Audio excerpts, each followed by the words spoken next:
Oh, do I feel better after that walk? Now, universally, doctors consider walking as one of the best exercises, particularly if you're 55 and older. But joint pain and feeling unsteady can limit the amount of walking you do as a good exercise option. That's right. So, we decided to show you the best 5 tips so you can continue walking as you age. All right, now I wanted to share you this story of my neighbor who he lives down the road a couple miles. We're in a rural area. He was out for his normal walk. He looks like he's about 65 or 70. I talked to him and he was going to go approximately 6 miles that day. And then I asked him, "Well, how old are you?" 82 years old, looking healthy, walking healthy, and feeling good. So you can all be like Brad's neighbor if you follow these 5 tips and recommendations we're about to give. Well, actually, you'll probably find only 1 or 2 of the 5 is all you'll need, but they're all there for you and we'll let you decide. I want all 5. Oh, come on. So the first problem that can happen with walking is foot and ankle pain, and the common problem that most people have is improper footwear. So when you're looking at getting shoes, you want to have something that has a wide toe box first off to prevent your toes from being scrunched, cause bunions, hammer toes, a whole array of issues. As you can see, this one has a small toe box, very pointy shoe. This one is nice and wide, allowing your foot to be relaxed, stretched out like it is supposed to be. Where do you buy the shoes with the holes in them? I don't know, the Holy Store, I guess. Now, the second problem is the problem I personally deal with is foot pain when I walk, and it has to do with the cushion that's on the bottom of my foot. If you look at this shoe, it's actually cut it lengthwise. This is a very minimalist shoe that has very little support there. I cannot wear shoes like this without getting forefoot pain. So I simply use a shoe that has cushion, as you can see on this one being represented by the white cushion there. Sometimes you can remedy it by just getting a pair of over-the-counter arch supports or cushions that come from anywhere and simply put it inside your shoe. Take the old one out, put the new one in, and remedy it that way. I've done it that way myself many times. All right, so this next group of people are people who quit walking because they just don't feel quite as steady anymore, maybe lose their balance a little bit, or particularly if you get on an uneven surface walking in the grass or a trail. Simply use a walking stick can be an easy answer. They look cool. There's different designs. Now, my neighbor who I was talking about, he literally uses a walking stick. He had a very cool looking walking stick, by the way. Here's, this used to be my mother's. It's got a nice little teddy bear on it, but simply using a little bit to keep your balance is really a big difference. Mike has a different one that you can buy. It's got a wider base. There's a variety of walking sticks. Now, it doesn't matter which side you use a walking stick on unless you have a sore leg. Whichever the sore leg is on, you'll probably try it and use it on the opposite arm. Seems backwards, but I would try it that way first. And if that doesn't work, go on this side, one way or another. Use it, make it feel whatever makes you feel better. I'm starting to babble. Mike, can you finish up? They're just very lightweight, portable, and easy to use. So this is the first solution of many. All right, now the next option, if you're feeling unsteady, walking on the flat or on trails, or if you want to actually get more strengthening in the upper body and shoulders, you use a pair of walking sticks. Now, these really are not walking sticks. When you use them like this, they're trekking poles. They're very different than walking sticks. They're adjustable. Now, you're going to put them, Mike has his adjusted improperly. They're way too high. He has his hand in there improperly. Now, we have a video that goes through this in detail for beginners, which we'll link at the end of the video.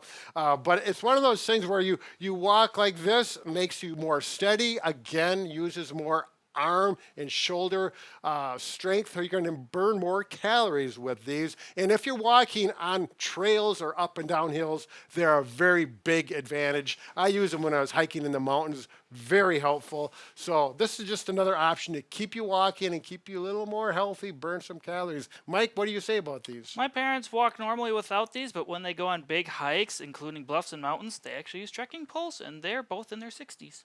And they love them, Yeah, they do. That's it. Now, the fourth option is if you have joint pain on one side. For example, if you have knee pain or hip pain from arthritis, every time you put weight through that side, it hurts.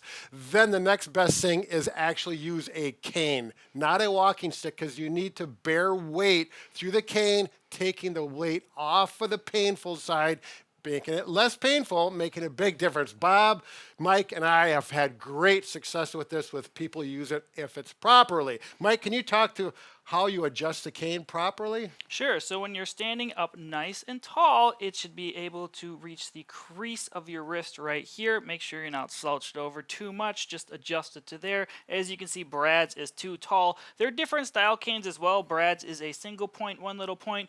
Mine's actually a quad cane. It's got 4 little points. Different styles. Use what works best for you and make sure it's set up right. Again, the cane is better because you can really push weight through that type of handle versus some type of walking stick.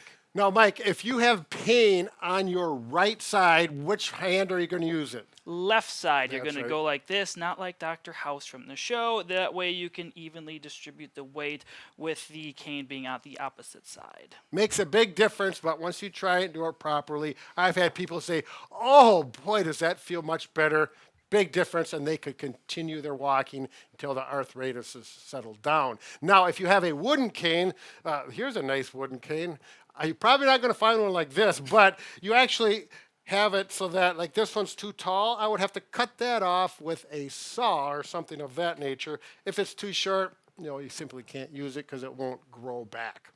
And the last category is for those people who feel like the cane is not enough. They're unsteady, they fatigue easily, need to sit down. Then you're going to go to a walker, either a 4-wheeled walker that has a seat if you need to sit down to rest. Otherwise, a walker like this, it can be very helpful in keeping you up, walking, and safe. So with this type of walker, you can see it's a little bit tall for me, so I would need to shrink it down. It's the same setup as you would do for the cane, the crease of your wrist. Now this type of walker, you can't turn as easily, but if you really need to lean down and put your arms through it, this walker is going to be a lot sturdier than the 4-wheeler like this. Those has caster wheels in the front, making it a lot easier to navigate. They also have nice large wheels, which are optimal for outdoor use.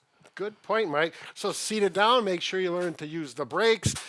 Sit down. You got a backrest here. Rest. And this is actually what my mother, she graduated. I'm going to get personal. This was her cane. She went from this, she went to a 4-wheeled walker, and it's a wonderful thing. She really appreciates it, and so could you. So don't be shy about going to a 4-wheeled walker to keep yourself moving, active, and feeling younger. How'd that sound, Mike? That sounded good. Did she have a cap and gown ceremony for graduation? Well, no, we took her out, and she had a bottle of wine. Just Oh, kidding. No wonder why she couldn't walk. All right, getting a little more serious, another excellent way to keep walking, feeling younger, is get a walking partner where at least you get together once per week to go on your walk, and you talk about the goals you're setting for that week. You're going to walk 2 days, 3 days, maybe even 4 days. So, Mike, what else do you have to add? Having an accountability buddy is a good thing. Sorry, I'm saying that 10 times over. Anyway, if you want to check out more videos on walking or walking sticks and trekking poles in particular, here's a video you can click right here. And this one's really been going to town. A lot of people are watching it. What town? Why, Mike? Why? Bob and